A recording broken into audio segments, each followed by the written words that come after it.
turn your phone into a professional camera. How absolutely unreal is that? Lightroom Mobile is absolutely amazing. I've never really deep dived into it before, and actually using it for the past couple of days and finding out actually all the features on it has actually kind of blew me away. What I've actually found out, if you actually take photos through this app, you can actually turn your phone into a professional camera.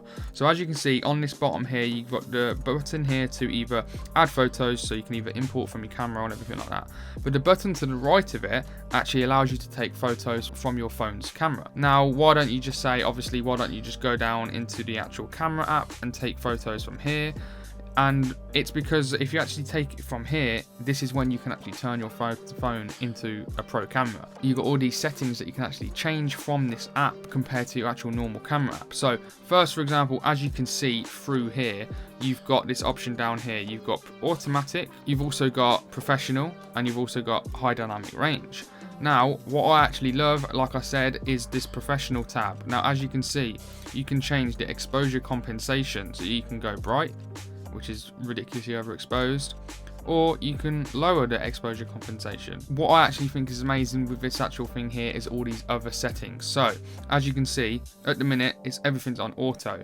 You can change the shutter speed. So you can go 1/5,000th of a second all the way down to 1 second. Also, you can change the ISO. Now, as you can see, if I kept this, for example, on 1/400th of a second, the ISO is on 3115, and because it's on automatic. But obviously what you can do here, if I can go over to the ISO tab, and you can go down, and I might want to change it to 400. So now that's less grain and less noise in your photos. It's a more cleaner image, and it's a little bit dark. So this is where I can grab my shutter speed and lower it, for example, to 1/125 shutter speed.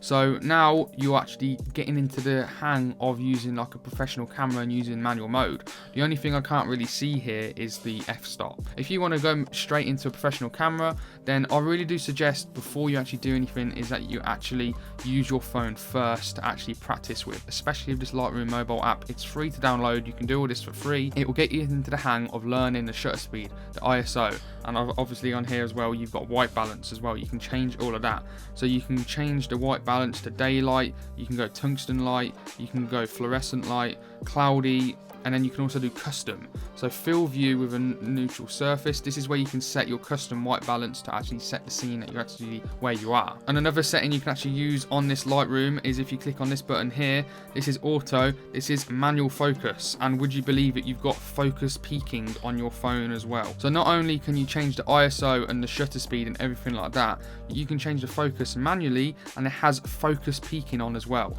How absolutely unreal is that? If you have found this video helpful and interesting so far, why not hit that subscribe button? It really helped me out as well, and I would be really much appreciated. And then on the bottom here, you've got wide, you've got the ultra wide, and then you've got telephoto. Now this is obviously only for, I think, iPhone 12 Pro Max onwards, and then you've got the lock feature where it locks all your settings in place.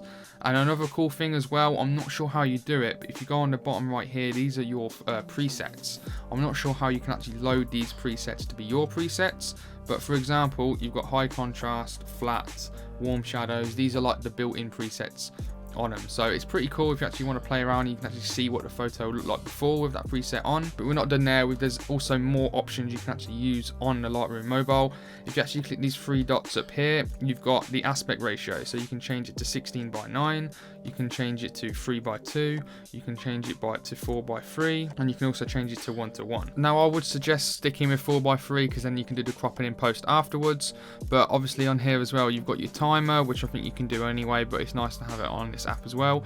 Also, another thing you can do on the normal camera, but it's good to have here, is grids. You can do the rule of thirds grids, you can do this kind of grid, and then you've also got a horizon leveler, which I think's pretty insane to have on a phone. So if that's yellow like that, you know that that is level. If it's like that, you know it's not level. So when you're doing your landscape photos, make sure you have this on. And then on this one, you've got show highlight clipping. So you've got zebras on your phone. So you've not just got manual focus, you've also got zebras. So at the minute, I know that LCD screen is clipping, and obviously I'm in all auto mode. So let me just lower the ISO, and then also the shutter speed 1/250 of a second, and then ISO 400. The clipping's now gone. You can either shoot in DNG or JPEG. You can literally use so many settings that you'll find on a professional camera in manual mode on your phone, and it's free as well. And you can also edit all the photos from Lightroom as well. So if you don't have Lightroom mobile, I really do suggest you actually get it. But anyway, if you did enjoy, hit that like button and subscribe to see more videos like this in the future, and I guess I'll see you guys on the next video. See you later.